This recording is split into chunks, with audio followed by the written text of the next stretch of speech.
Hello viewers, welcome back to my channel. मैं अज़मत आप फिर से आ गई हूँ आपके लिए बहुत ही इंटरेस्टिंग एंड हेल्पफुल क्लास लेके।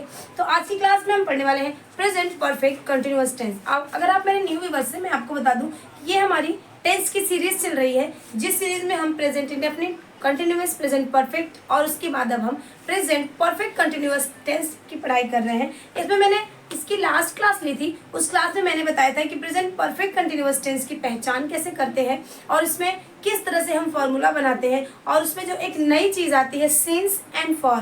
तो ये जो सिंस फॉर होता है ये काफ़ी परेशान करता है कि कब हम क्या लगाएं, तो कब सिंस हो जाएगा, कब फॉर हो जाएगा। तो इसको मैंने लास्ट क्लास में बिल्कुल क्लियर कर दिया है। आप अगर चाहें तो मेरी क्लास देख सकते हैं। और इसके बाद अब हम जो है वो प्रेजेंट परफेक्ट कंटिन्यूअस टेंस के फॉर्मूले पे हम ट्रांजिशन बनाने वाले हैं। तो चले देर न करते हुए आज की क्लास को मैं शुरू कर लेती हूँ। Present perfect continuous tense, let's look back की मैं देख लेती हूँ कि जब हम प्रेजेंट परफेक्ट टेंस की पहचान करते हैं तो उसमें वाक्य के अंत में रहा, रही, रहे के बाद है, यूँ होता है, जैसा कि आपके प्रेजेंट कंटिन्यूअस टेंस में आता था। लेकिन प्रेजेंट कंटिन्यूअस टेंस से प्रेजेंट परफेक्ट टेंस जो अलग हो जाता है उसकी एक छोटी सी वजह है, इसमें टाइम आ जाता है। जैसे राधा खाना खा रही है तो राधा 2 दिनों से खाना खा रही है, राधा 2 घंटे से खाना खा रही है, वह 3 दिन से क्रिकेट खेल रहा है, वह 4 दिनों से वाराणसी जा रहा है। तो हर बात जो होगी वो किसी न किसी समय सीमा को निर्धारित करेगी, ये काम कब हुआ या कितने देर से हो रहा है। इसमें पास्ट की हुई चीज़ें प्रेजेंट में चलती रहती हैं और कभी कभी कुछ चीज़ें इन फ्यूचर भी होने की संभावना होती है। तो चले लेट्स स्टार्ट। वह 2 घंटे से पढ़ रही है। अगर आप 2 घंटे से यहाँ हटा देंगे, अगर इसमें 2 घंटे से हटा दिया जाए तो वह पढ़ रही है। तो पढ़ रही है, रहा, रही, रहे के बाद है, हुआ आता है। आप इसको प्रेजेंट कंटिन्यूअस टेंस समझ लेंगे। मगर चूंकि इसके साथ आ गया है 2 घंटे से पढ़ रही है, तो ये आपका समय बता रहा है, इसलिए ये प्रेजेंट परफेक्ट कंटिन्यूअस टेंस में जाता है। तो इसका फॉर्मूला जो था ये है सब्जेक्ट प्लस हैज जो होता है वो सिंगुलर नंबर के साथ, हैव प्लूरल के साथ, उसके बाद बीन, वर्ब की first form ING, object and other. अगली चीज जो है वो है टाइमिंग, और इस टाइमिंग को सिंस एंड फॉर से बताया जाता है। तो मेरी लास्ट क्लास जो थी उसमें मैंने सिंस एंड फॉर के बारे में आपको बड़े क्लियरली बता दिया था कि कब आप सिंस का यूज करें, कब फॉर का यूज करें। आप अगर चाहें तो मेरी लास्ट क्लास आप देख सकते हैं। तो चले इस ट्रांजिशन को हम लोग बना लेते हैं। वह 2 घंटे से पढ़ रही है, तो स्टार्ट कर लेते हैं। वह 2 घंटे से पढ़ रही है, यानी इसका रही भी लगा हुआ है और वह है, तो ये शी हो जाएगा। शी के साथ हैज का प्रयोग होता है और इसके ठीक बाद हम बीन लगा लेते हैं। शी हैज बीन, और जस्ट बिल्कुल आसान है, रीडिंग लगा देंगे। He has been reading for 2 hours. She has been reading for 2 hours. क्योंकि ये अनिश्चित समय है। 2 घंटे से पढ़ रही, 3 घंटे से पढ़ रही, 4 घंटे से पढ़ रही है, 4 घंटे से गाना गा रहा है। तो ये सारी चीज़ें जो है अनिश्चित समय में, हमें पता नहीं कि ये ठीक समय क्या हो रहा है। मैं सुबह से काम कर रहा हूँ। अगला ट्रांसलेशन जो है हमारा वो है मैं सुबह से काम कर रहा हूँ। तो मतलब मैं काम तो कर रहा हूँ बट सुबह से कर रहा हूँ। और सुबह जो ये है आपका निश्चित समय, पॉइंट ऑफ टाइम, यानी काम सुबह से हो रहा है। तो इसमें हम से इसका प्रयोग करेंगे। पहले हम ट्रांसलेशन मान लेते हैं फॉर्मूले के अकॉर्डिंग। मैं सुबह से काम कर रहा हूँ, तो मैं के लिए आई होगा, आई के साथ आई के साथ हैज, हैव में हम हैव का यूज करते हैं, और बीन तो इसको लगा ही देना है। आई हैव बीन, काम करने के लिए होता है working. I have been working बच जाता है सुबह से, since morning। I have been working since morning। वह 1 घंटे से पत्र लिख रहा है। अगला हमारा जो ट्रांसलेशन है वह 1 घंटे से पत्र लिख रहा है। तो अगर इसको हम पहचानने की बात करते हैं तो रहा, रही, रहे के बाद है, हूँ आता है। तो इससे हम समझ जाते हैं कि ये प्रेजेंट कंटिन्यूअस टेंस है।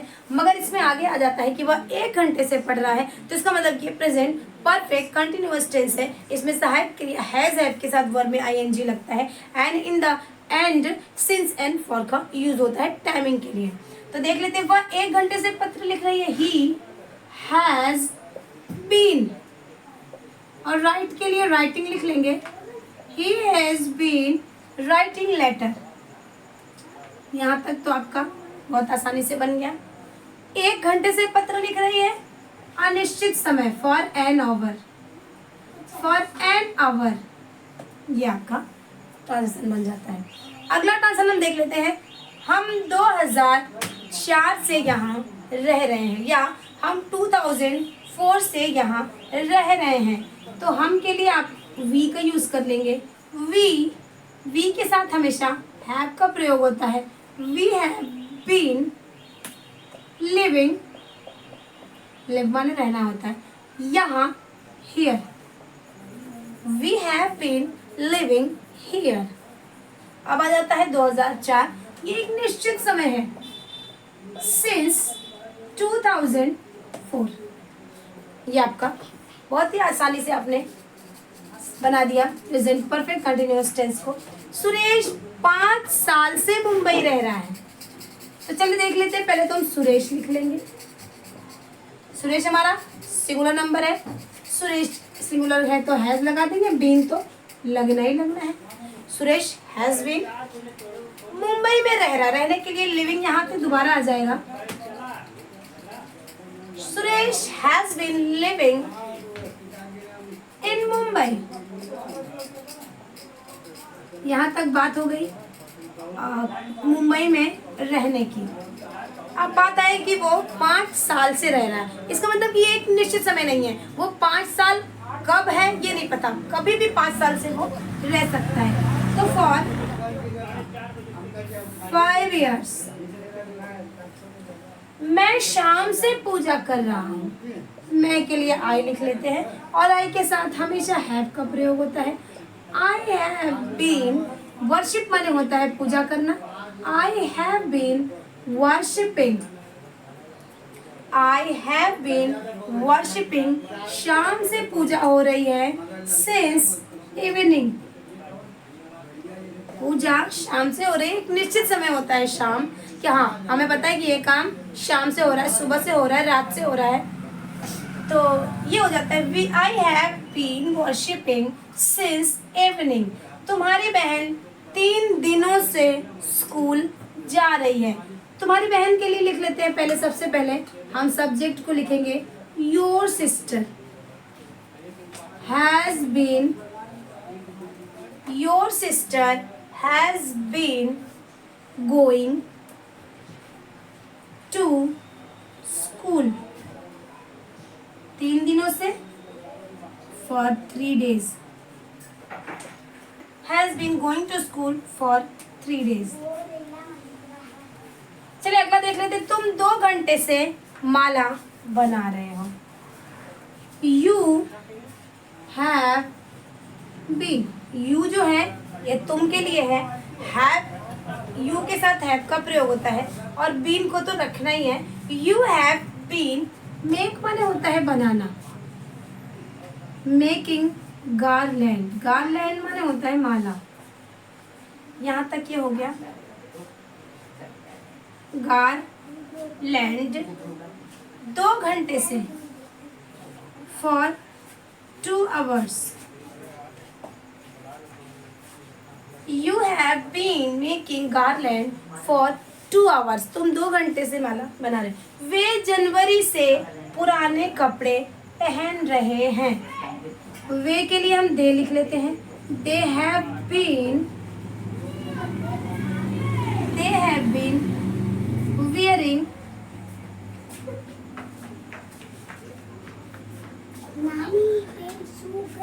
old clothes। they वे के लिए have, दे के साथ have का यूज होता है, एंड बी wearing माने पहनना होता है, wear माने wearing old clothes, wearing old clothes। अब जनवरी आ गया है, तो जनवरी जो होता है वो एक फिक्स टाइम है, since जनवरी। वे जनवरी से पुराने, they have been wearing old clothes, इसका न्यू क्लॉथ भी हो सकता है, they have been wearing new clothes since January, since December, since February, since, अप्रैल, कुछ भी हो सकता है। जब निश्चित समय की बात आती है, किसी मंथ की बात आती है, किसी डे की बात आती है, सिंस मंडे, सिंस ट्यूसडे, तो ये सारी चीज़ें जो होती है वो सिंस में आती हैं। एक हमारा बच गया, मेरी अध्यापिका मार्च से मुझे पढ़ा रही हैं। ये मैं छोड़ देती हूँ, आप लोग इसको बनाए कमेंट बॉक्स में बना के मुझे ज़रूर बताएंगे। तो हम शुरू से देख लेते हैं। For she has been reading for 2 hours। 2 hours जो था ये अनिश्चित समय था। सिंस मॉर्निंग, मॉर्निंग जो है निश्चित समय है। Writing letter for an hour, 1 घंटा जो होता है, 1 घंटे से 2 घंटे से 4 घंटे से 5 घंटे से, ये जो होता है ये हमारा अनिश्चित समय होता है। अगला जो है, हम 2004 से यहाँ रह रहे हैं, तो 2000 सिंस 2004, तो 2004, 2005, 2020, 2022 जो भी है, 2016, 2014 से हम ये काम कर रहे हैं, 2018 से वो इस विद्यालय में पढ़ रहे हैं। तो इस तरह की जब आ जाती हैं चीज़ें, हमें सही सही पता चल जाता है कि इस सन से बात हो रही, वहाँ पे सिंस का प्रयोग होता है। ये था कि यहाँ भी रहने की बात हो रही थी। देखिए ये जो 2 सेंटेंस थे, हम 2004 से यहाँ रह रहे हैं, सुरेश 5 साल से मुंबई में रह रहा है, तो इसमें दोनों में रहने की बात थी।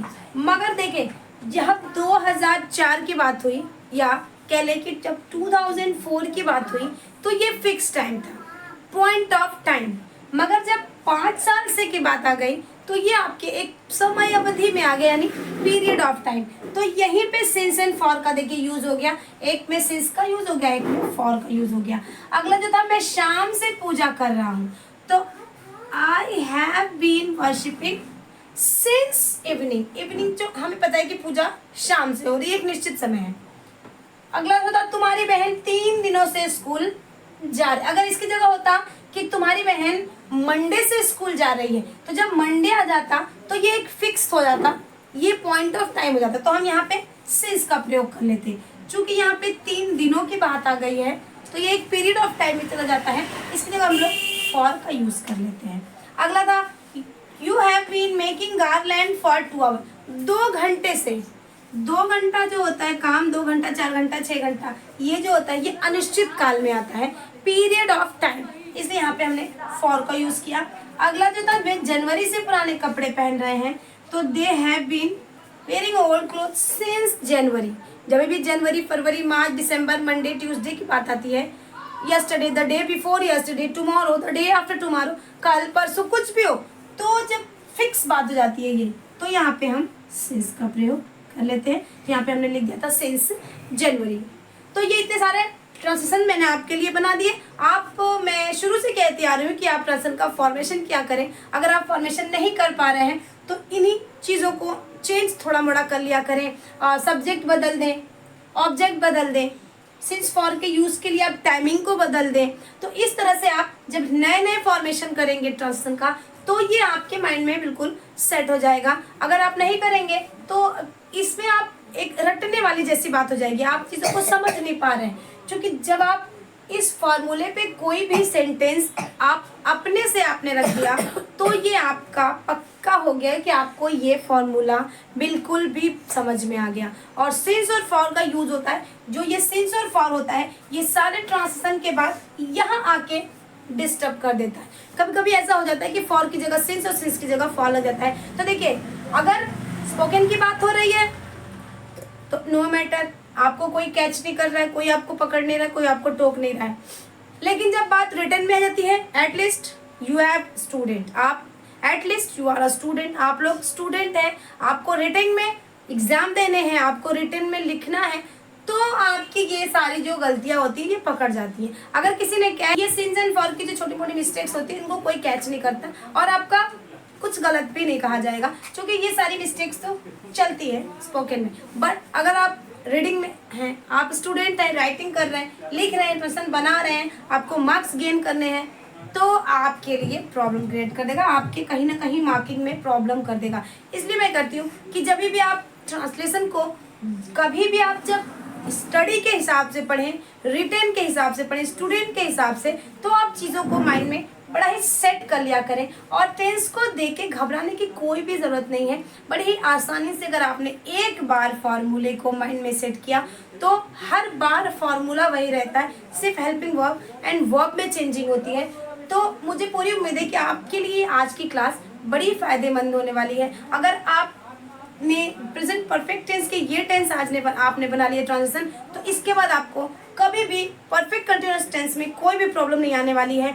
तो इसी के साथ आप मेरी क्लास को आप लोग लाइक कर दिया करें, और लाइक करने के साथ कोई प्यारा सा कमेंट ज़रूर कर दिया करें, और अपने दोस्तों के साथ शेयर भी कर दिया करें। अगर अभी तक आपने मेरे चैनल को सब्सक्राइब नहीं किया तो प्लीज़ मेरे चैनल को सब्सक्राइब कर दें, और अपने दोस्तों के साथ शेयर ज़रूर करें, और बेल आइकन को ज़रूर प्रेस कर दिया करें, क्योंकि बेल आइकन प्रेस करने से आपको मेरी क्लास की अपडेट मिल जाएगी। मेरी क्लास शाम 4 बजे या आप 4 PM कह सकते हैं, वो अपडेट हो जाती है। आप उस टाइम पे देख सकते हैं, या आपको जब भी आपको टाइम मिले तब आप मेरी क्लास को देख सकते हैं। इसी के साथ मैं आज आपकी इस क्लास को ख़त्म करती हूँ। Okay, thanks for watching. मिलते हैं अगली क्लास में। Bye bye.